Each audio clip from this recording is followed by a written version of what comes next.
Thank you, ladies and gentlemen. I want to thank you for tuning in to hear a few pointers on how I became the world's #1 retail salesman, and may I add, in the toughest business in the world. Selling automobiles is tough, but for me it's the easiest thing I think I ever did because I learned my profession. Now I'm going to be talking about a few pointers. You should listen to me, possibly write them down, and live by the rules I'm talking about. First off, I want to tell you that I'm not ATA-NA. Now you're probably wondering, what is ATA-NA? All talk and no action. There's a lot of speakers and a lot of people telling other people, my brothers and sisters, how to do it, and they have never been in the firing line. They're talking through theory. I'm talking through experience. And I tell people this, that if Joe Girard can do it, you can do it. I'm not better than you.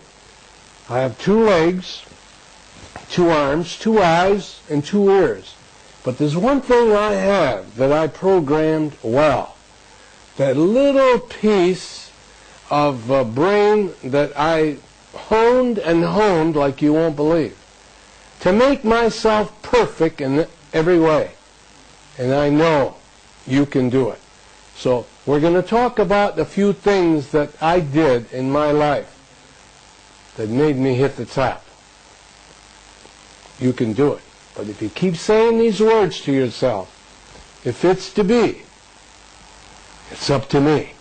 Nobody is going to do nothing for you. I'll tell you that right now. Nobody. You're the only person that can do anything you want to do. You are the captain of your ship. So if you want to ask me some questions, I'd be more than happy to answer them for you. Okay, we have a first question here. And the first question is, were you ever a born salesman? No, I wasn't. Salespeople rather, are not born. They are made. Years ago, which I'll talk about in a few moments, where I came from, a very deplorable ghetto. The ghetto is where there's no food, no jobs, no money, and holes in your shoes. As Frank Sinatra would say in one of his songs, I did it my way. I stuttered as a kid because of a lot of things that my dad would say to me. He took away my confidence, and I stuttered until the age 35. I went to see a psychologist. Now I'm the type of a person, if something is wrong, I don't wait until it gets worse. I handle it yesterday. I'm organized, and we're going to talk about that in a minute. I stopped stuttering, and I wanted to get into the sales game. I bought books by people only that I knew had a track record. I never buy a book unless I know it's been proven that that person did what he's talking about. Now myself, I've been checked and audited by the biggest auditing firm in the world, by the name of Deloitte & Touche, to make sure that each sale that I made was one at a time. The average salesperson in the world sells about 7 cars a month. I was selling 6 a day. I'm going to give you a few pointers. Whether you're selling or whether you're not selling, you must abide by some of these rules if you want to be healthy, happy, and rich. What are some of the most important qualities a salesperson should have to be the best? One of the things is to not pre-qualify. Pre-qualifying.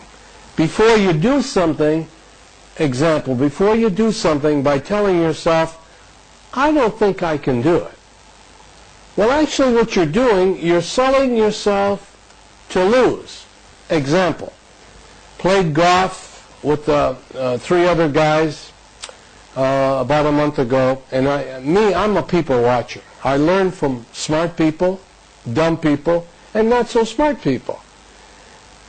He's about to make a putt shot, and he's pre-qualifying. Example, he says, oh my God, the wind is blowing, it's a bad roll, it's a tough shot. Well, he hits the ball, and the ball goes the other way. Eh? He almost told the ball, don't go in that hole because you're not going to go in there. Or pre-qualifying. I don't think she'll give me a date. I don't think she'll give me a date. You see my face? Now, if you ask her for a date, who wants to go out with anybody that's got a face like that? She's not going to give me a date. Or a baseball player, or a football player. I don't think we're going to win today. So what you're doing, you're taking away from yourself the positive thoughts that you better have in order to succeed.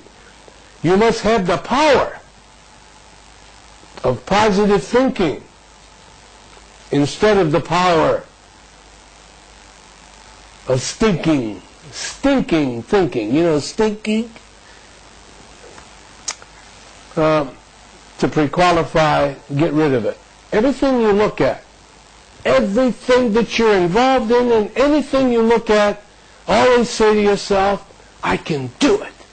I can do it. He can who thinks he can. She can who thinks she can. If you keep selling yourself, I'm going to do it. I'm going to do it. And you know something? If you believe you can do it, 99% you will do it. And another thing to get rid of, and I'm sure you've said it to yourself many times, it's impossible. I don't think I can do it. It's impossible. Well, if you keep saying that, you're pre-qualifying.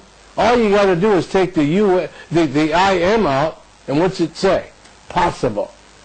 So try anything without saying it's impossible, and you will surprise yourself on how many things you could do that you thought you couldn't do. He can who thinks he can. And say to yourself many times, like I do throughout the day, if it's to be, it's up to me. Thank you. Next question. What is the best way to cultivate good sales techniques before dealing with your customers?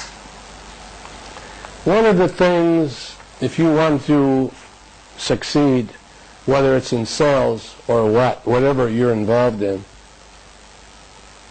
is to be disciplined. And I mean really disciplined. Not wasting time. Because once you have went through a certain amount of time, you can't spend it anymore. You must be so disciplined and have a plan before you leave the house the next day. I have a plan. I work on my plan tonight for tomorrow. Be disciplined. The next thing is to focus. Focus on anything that you want to be involved in. Focus it so bad that you will accomplish it. Example, you want to climb a mountain? Focus at the top. And put a set of blinders on, imaginary blinders, like they put on a racehorse. You know, racehorses have blinders on. And they don't put the blinders on the racehorse to keep the sun out of his eyes. They put the blinders on the horse so the horse has no distractions from the left or to the right. You look straight ahead and you will win if you listen to me. No distractions. Focus. And if you can focus yourself, you just won't believe it. Thank you. As a speaker now, you have probably inspired many people. Tell me, what is the best way to motivate or inspire others? To stay away from negative people. You know, the old saying is, if you hang around a garbage can long enough, you will stink. They will pull you down to their level. And even if it's family, I have one person in my family that she is so negative, I stay away from her. I hang around with positive people who can feed Joe Girard, and this is what you should do. Positive thoughts throughout the day. Not reading the paper too much and reading about all the garbage, the killings and the wars and all that is not going to help you. Okay? Positive thoughts make you healthy and happy and successful too. Tell me, how have your friends and your family played a part in your success? Well, you know, many years ago, as I grew up in the ghettos of Detroit, Michigan, I had a father. I don't know why he didn't like me. He used to beat me and hit me and tell me that I was no good and that I was a no good bum. And hadn't I had a beautiful mother at the time who would sell me and tell me, don't listen to him. Show him that you can be good. One day she took me to a window and she says, you know, Joey, out there's something for everybody. Go out and find it and show him that he's wrong. We understand that you come from a very poor environment. What is the one factor that made you want to succeed and break the poverty surroundings? Just to prove to my father that he was wrong. To show him that I'm going to be the best of anything. I was a builder of homes. I used to build homes. I built homes for 13 years and doing quite well. And not once did my father ever say, I'm proud of you. Never said it to me. In 1963, at age 35, I lost a $3 million building business. And when I did, he says, I told you you're nothing but a bum. I lost my home. I lost everything. I got a job selling cars just to bring home a bag of groceries for my wife and 2 kids. And because I start putting good thoughts into my head, 3 years later, at age 38, in 1966, they named me the #1 salesman in the world because I believed. Because I believed. From anything negative, there's something positive. My father was negative, and I turned it around. And I says, I'm going to show him. You see? If somebody says you can't do it, they're handing you a challenge. They're telling you, I have faith in you. When somebody says you can't do it, turn it around and say, I'm going to show them that they have faith in me and I'm going to do it. Like I said, anything negative, there's something positive. Tell us, what are the Joe Girard's 4 rules? When you sleep and somebody rings the telephone, say 3 o'clock in the morning, what do you tell them? This is a heck of a time to call me. I'm sleeping. Call me tomorrow. You don't want to be bothered, do you? All right. How about when you're eating and somebody calls you on the phone and your wife answers the phone? What do you say? Tell them I'll call them later. You don't want to be bothered, do you? How about when you vacation and you're playing and you want to have fun and somebody wants you to do some work other than your vacation? What do you tell them? Don't bother me while I'm on vacation. Well, now we get down to work.